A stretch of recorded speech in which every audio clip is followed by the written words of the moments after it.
ఒకసారి చర్చించుకుందాం. 36 మంది పేర్లు ఎవరైతే ఇవ్వండి, ఆ పేర్లు డీటెయిల్స్ ఇవ్వండి. ఆ డీటెయిల్స్ ఇస్తే నేను మా డిపార్ట్మెంట్ వాళ్ళకి పంపించుకొని వాళ్ళ మీద యాక్షన్ తీసుకుంటాం. ఫర్దర్గా జరగకుండా చూసుకునే కార్యాచరణ చేస్తాం. అలాగని తప్పుడు సమాచారం ఇచ్చినట్టు దానికి తేలితే మేము ఏ చర్యలు తీసుకున్నా కూడా మీరు కూడా యాక్సెప్ట్ చేయాలి. దానికి యాక్సెప్ట్ చేసే ఉద్దేశం ఉంటే డెఫినెట్గా మీరు మాకు చెప్పండి.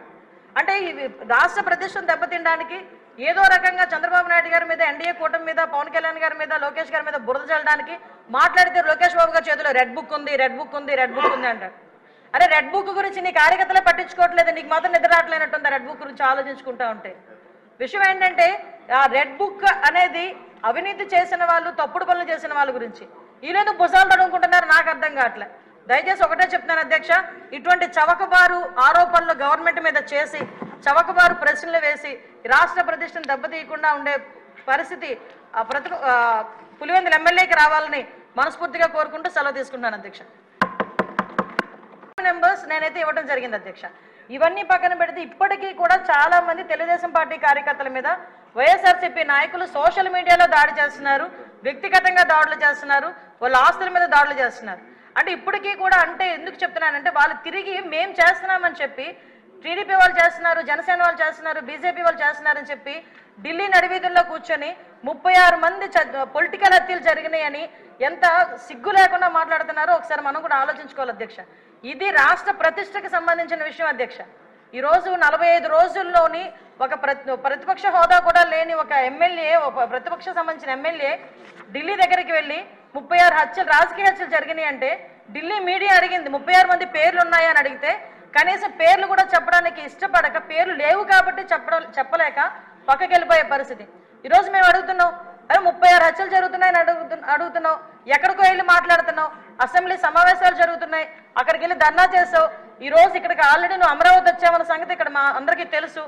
ఈ రోజు వచ్చి అసెంబ్లీలో కూర్చొని ఆ 36 మంది వివరాలు ఇచ్చే దమ్ము లేదా నీకు? ఈరోజు ఆ 36 మంది వివరాలు మాకు ఇచ్చి దాని మీద ఎంక్వైరీ చేయించుకునే దమ్ము లేదా నీకు? ఈరోజు అసెంబ్లీ సాక్షిగా అడగాల్సిన వాటిని పక్కన పెట్టుకొని ఎక్కడో ఢిల్లీలోకి వెళ్ళి రాష్ట్ర ప్రతిష్టను దెబ్బతీసే విధంగా, రాష్ట్రం మీద రక్త మరకలు అంటినట్టుగా వాటన్నిటికీ కూడా ఫోటో ఎగ్జిబిషన్ ఒకటి పెట్టి దాన్ని చాలా ఏమార్చి అక్కడ వాళ్ళని ఏదో రకంగా పెట్టుబడులు రాకుండా, పరిశ్రమలు రాకుండా అడ్డుకోవడానికి ఒక కుట్రపూరితమైన వాతావరణాన్ని సృష్టించడానికి మాత్రమే చేస్తున్నాడు అధ్యక్ష.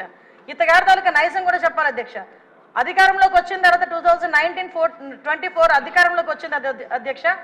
ఎంత దారుణం అంటే అమరావతికి బస్సు యాత్రకి సాక్షాత్తు 14 సంవత్సరాలు ముఖ్యమంత్రి చేసిన చంద్రబాబు నాయుడు గారు బస్సు యాత్రకి వెళ్తే ఆ బస్సు మీద రాళ్ళు రువ్వితే అధ్యక్ష, అప్పుడున్న సాక్షాత్తు డీజీపీ గౌతమ్ సవాంగ్ గారు భావ స్వేచ్ఛ ప్రకటన మాట్లాడిన సందర్భాన్ని కూడా ఈరోజు గుర్తు చేయాలి అధ్యక్ష. ఎందుకంటే ఆ రోజు శాంతి భద్రతలు ఎలా ఉన్నాయి, ఈ రోజు శాంతి భద్రతలు ఎలా ఉన్నాయి కంపేర్ చేయడానికి మీరు నాకు 5 నిమిషాలు టైం ఇవ్వాలి. ఎందుకంటే ఇది రాష్ట్ర ప్రతిష్టకు సంబంధించిన విషయం. ఆ రోజు ఆత్మకూరులో ఒక ఊరిలోని ఒకరిని వెలివేస్తే, ఒక గ్రూప్ ఆఫ్ పీపుల్ని వెలేస్తే వాళ్ళ దగ్గరికి వెళ్ళడానికి వెళ్తే సాక్షాత్తు ముఖ్యమంత్రి 14 సంవత్సరాలు ముఖ్యమంత్రి చేసిన వ్యక్తి ఇంటి దగ్గరికి వెళ్ళి ఆ గేట్లకి తాడులు కట్టారు అధ్యక్ష. తాడులు కట్టడమే కాదు అధ్యక్ష, ఎల్జీ పాలిమర్స్ లో గ్యాస్ లీక్ అయితే వైజాగ్ వెళ్తే చంద్రబాబు నాయుడు గారిని వైజాగ్ ఎయిర్పోర్ట్ లోనే ఆపి ఎయిర్పోర్ట్ లో లిటరల్లీ చెప్పలు దాడి చేశారు. ఆ విషయంలో మొన్న నన్ను విష్ణుకుమార్ రాజు గారు కూడా క్వశ్చన్ చేశారు అధ్యక్ష, హోంమంత్రి ఏం చేస్తున్నారు అని. గుడ్లు విసరడానికి, అతని టమోటాలు విసరడానికి, ఆఖరికి అక్కడి నుంచి కనీసం బయటికి రానివ్వకుండా కూడా చేసిన పరిస్థితి కూడా కనిపించింది అధ్యక్ష. వీళ్ళు ఈ రోజు శాంతి భద్రతల గురించి మాట్లాడుతున్నారు అధ్యక్ష. ఇదే పవన్ కళ్యాణ్ గారు ఆ రోజు మన అమరావతి రైతుల గురించి అక్కడికి పాదయాత్ర కింద వెళ్తే ముళ్ళ కంచెలు అడ్డుగా వేశారు అధ్యక్ష. ముళ్ళ కంచెలు దాటుకొని పక్కకు తీసుకొని వెళ్ళిన పరిస్థితి. వైజాగ్ వెళ్తే వైజాగ్ రానివ్వకుండా నగర బహిష్కరణ చేశారు. యువగలం పాదయాత్ర నేను మచ్చుకు చెప్తున్నాను అధ్యక్ష, ఇవి చాలా మచ్చుకు చెప్తున్నా. యువగలం పాదయాత్రలో లోకేష్ బాబు గారు పాదయాత్ర చేస్తా ఉంటే కనీసం స్టూల్ ఎక్కి నుంచోడానికి కూడా పర్మిషన్ ఇవ్వలే. అంటే వీళ్ళ తాలూకా దౌర్జన్యాలు ఏ రకంగా ఉన్నాయి.